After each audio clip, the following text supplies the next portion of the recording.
লোকসভা নির্বাচনের আগে 5 দিনে 7টি জেলায় ঝটিকা সফর করছেন মুখ্যমন্ত্রী মমতা বন্দ্যোপাধ্যায়। সেখানে তার বক্তব্যে প্রায় প্রতিদিনই উঠে আসে কেন্দ্রীয় এজেন্সির বিরুদ্ধে শাণিত আক্রমণ।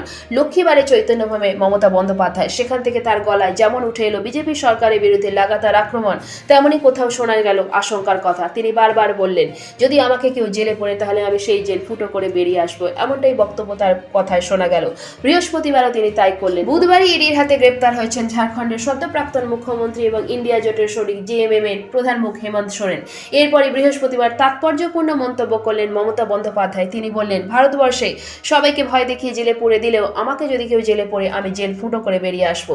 শুধু তাই নয়, মমতা ব্যানার্জি আরো বলেন, নির্বাচনে জেতার জন্য সবাইকে জেলে পড়ছেন, আমরা সবাই চোর আর আপনারা সাধু, চোরেদের জমিদার যোদ্ধা। শুধু তাই নয়, মমতা বন্দ্যোপাধ্যায় আরো বলেন, নির্বাচনে জেতার জন্য সবাইকে জেলে পড়ছেন, আজকে ক্ষমতায় আছে তাই সাথে এজেন্সি নিয়ে ঘুরছে, কাল ক্ষমতায় থাকবে না, সব উধাও হয়ে যাবে।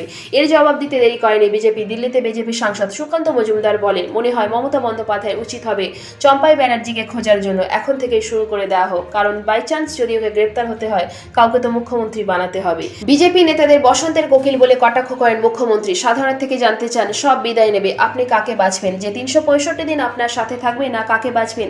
নির্বাচনের আগে আসবে, বসন্তের কোকিলের মতো কুহু কুহু করে ডাকবে, আবার পালিয়ে যাবে। আপনি তাকে চান, না 365 দিনের পাহারাদার চান?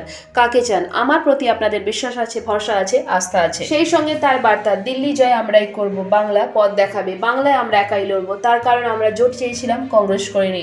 সিপিএম কংগ্রেসের জোট হয়েছে বিজেপিকে সাহায্য করার জন্য। আমি সিপিএম করি না, আর আমি বিজেপিও করি না, এটা মাথায় রাখতে হবে। আমি মা মাটি মানুষ করি।